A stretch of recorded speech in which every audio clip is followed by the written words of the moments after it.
Hello friends, उम्मीद है आप सब लोग ठीक होंगे। आज एस्टेट के कुछ क्वेश्चंस जो हैं हम देखेंगे जो पीजीटी फिजिक्स के एंट्रेंस एग्जाम में आए हैं। क्वेश्चन देखिएगा।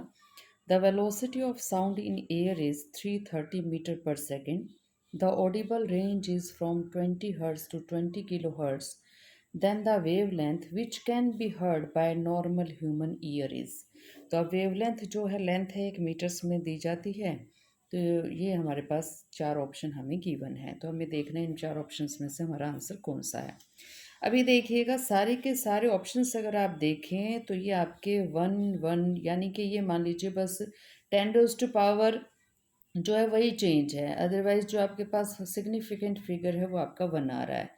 तो अब ये 330 मीटर पर सेकेंड हमें दे रखा है वेलोसिटी, हमें फ्रिक्वेंसी दे रखी है, हमें वेवलेंथ निकालनी है। और जब आप फ्रिक्वेंसी का और वेवलेंथ का रिलेशन देखते हैं तो आप जानते हैं कि रिलेशन आपके पास कुछ इस तरह से आएगा। Frequency is equal to v upon lambda. V आपकी वेव की वेलोसिटी है, लैम्डा जो है वेवलेंथ है, एफ फ्रिक्वेंसी है। तो लैम्डा इज इक्वल टू हमारे पास क्या आ जाएगा, वी अपॉन एफ। लेकिन जो ऑडिबल रेंज है वो हमें दे रखी है 20 to 20,000 हर्ट्स। अभी देखिए 20 से लेकर 20,000 हर्ट्स में हमारे पास जो 33 है वो भी ऑडिबल है, उसके बाद 330 है वो भी ऑडिबल है, यानी कि ये फ्रिक्वेंसीज हमें सुनाई देंगी। उसके बाद जो है 3300 है वो भी ऑडिबल है। उसके बाद देखिएगा 33,000 अगर हम लें तो ये हमारे पास ऑडिबल नहीं है। तो हमारी ये तीन फ्रिक्वेंसीज जो हैं वो ऑडिबल है। हमने ये तीन फ्रिक्वेंसीज ही क्यों चूज़ की, क्योंकि हमें यहाँ पर वेलोसिटी को फ्रिक्वेंसी से डिवाइड करवाना है और जो हमें आंसर दे रखे हैं वो वन की फिगर में दे रखे हैं। तो अभी देखिएगा, वेवलेंथ फ्रिक्वेंसी अगर 33 लेंगे तो वेवलेंथ आ रही है 10 मीटर। वेलोसिटी हो गई हमारी वी की वैल्यू 330, फ्रिक्वेंसी हम 33 ले लें तो ये 10 मीटर आ जाएगी। उसके बाद देखिए वेलोसिटी अगर हम यहाँ पर ले लें 330, है ही वेलोसिटी 330, फ्रिक्वेंसी अगर 330 ले लें तो हमारे पास जो रिजल्ट है वो कितना आ जाएगा, 1 मीटर आ जाएगा। सिमिलरली अगर वेलोसिटी हम 330 ले लें और अब की बार जो हमारी फ्रिक्वेंसी है वो 3300 ले लें तो हमारे पास रिजल्ट कितना आ जाएगा, 10 ओम आ जाएगा। सॉरी 1/10 मीटर आ जाएगा। तो 0.1 मीटर आ गया। तो अब ये देखिए, या तो ये 10 मीटर होगा आंसर, या 1 मीटर होगा, या 0.1 मीटर होगा। तो इनमें से हम अपना ऑप्शन देख लेते हैं कि हमारे पास ऑप्शन कौन कौन सा आ रहा है। तो अब ये देखिए, ऑप्शन में हमारे पास 1 मीटर नहीं है, ऑप्शन में हमारे पास 0.1 मीटर भी नहीं है, लेकिन ऑप्शन में 10 मीटर है। तो दिस इज़ द आंसर, ये हमारा आंसर हो गया। उसके बाद क्वेश्चन देखिएगा कि हमारे पास एक डीसी मोटर जो है, डीसी मोटर कर क्या रही है, उसका जो प्रिंसिपल है वो कर क्या है क्या।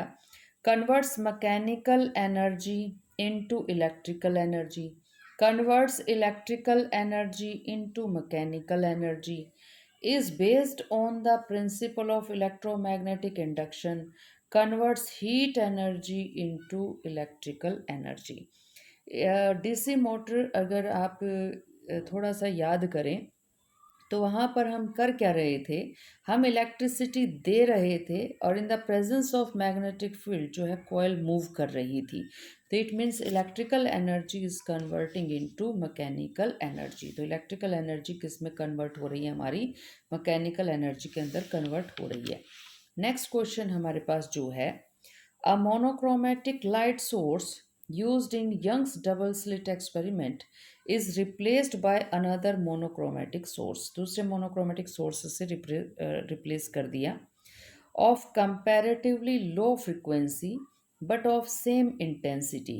तो अब ये देखिए, यहाँ पर जो हमारा बैंडविड्थ है, यहाँ पर हमसे पूछा गया है कि जो है किस चीज़ के ऊपर जो है इफेक्ट पड़ेगा। Fringe width will decrease, fringe width will increase, fringe width will remain unchanged, fringes will become less intense. अब ये जो है लेस इंटेंस का तो यहाँ पर सवाल ही पैदा नहीं होता, क्योंकि हमें ऑलरेडी कह रखा है सेम इंटेंसिटी। सेम इंटेंसिटी का मतलब क्या है, एम्पलीट्यूड वेव का सेम है। पहले जो हमने वेवलेंथ मोनोक्रोमेटिक सोर्स लिया था और जो दूसरा लिया था, इंटेंसिटी अगर सेम है तो इसका मतलब दोनों वेव्स का जो एम्पलीट्यूड है वो सेम है, क्योंकि इंटेंसिटी जो है एम्पलीट्यूड के स्क्वायर पे डिपेंड करती है। तो ये आपका ऑप्शन तो हो नहीं सकता। अब इन 3 ऑप्शंस में देखिए क्या ऑप्शन हमारे पास हो सकता है। हमें ये पता है जो फ्रिंज विड्थ है और जो हमारे पास बैंड विड्थ है, beta is equal to lambda D upon D होता है। लैम्डा की वैल्यू आप जानते हैं और यहाँ पर यही चेंज हो रहा है lambda. D distance between slit और स्क्रीन के बीच का डिस्टेंस चेंज हो नहीं रहा। Small D the distance between the two slits वो चेंज हो नहीं रहा। तो बीटा जो है वो किसके डायरेक्टली प्रोपोर्शनल हो गया, लैम्डा के। और हमें ये भी पता है जो फ्रिक्वेंसी है वो लैम्डा से इन्वर्सली प्रोपोर्शनल है। ये हमारे पास इन्वर्सली प्रोपोर्शनल आपके पास आ जाएगी। अब यहाँ पर सी को हमें रखना है कांस्टेंट, क्योंकि जो पहली मोनोक्रोमेटिक सोर्स है और जो दूसरा मोनोक्रोमेटिक सोर्स है, दोनों जगह जो रेडिएशंस है वो किससे चलेंगे, सी से चलेंगे। तो यहाँ रिलेशन देखिएगा, अगर फ्रिक्वेंसी आपकी ज़्यादा है तो वेवलेंथ कम होगी, या फिर आप वापस वाइस वर्सा भी कह सकते हैं। If wavelength is larger than frequency will be smaller, तो ये अपोजिट रिलेशन हो गया। और हमसे कहा गया है कि जो है डिक्रीज इन फ्रीक्वेंसी, ये हमें जो रिप्लेस किया गया है वो लो फ्रीक्वेंसी से रिप्लेस किया गया है, यानी कि ये एफ़ की वैल्यू कम है। सेकंड सोर्स में फ्रीक्वेंसी कम है, अगर सेकंड सोर्स की फ्रीक्वेंसी कम है तो वेवलेंथ क्या हो जाएगी, ज़्यादा हो जाएगी as compare to the first source. तो फ्रीक्वेंसी अगर डिक्रीज कर रही है it means there is an increase in the wavelength, और वेवलेंथ अगर इंक्रीज कर गई तो बीटा की वैल्यू भी हमारी क्या कर जाएगी, इंक्रीज कर जाएगी। तो ये जो है आज के क्वेश्चंस थे। उम्मीद है कि आप लोगों को लेक्चर पसंद आ रहा होगा, और आगे भी जो है नेक्स्ट जो है इसी सीरीज़ में आपको इसी तरह से जो है क्वेश्चंस का सॉल्यूशन मिलते रहेंगे। Have a great day and be motivated.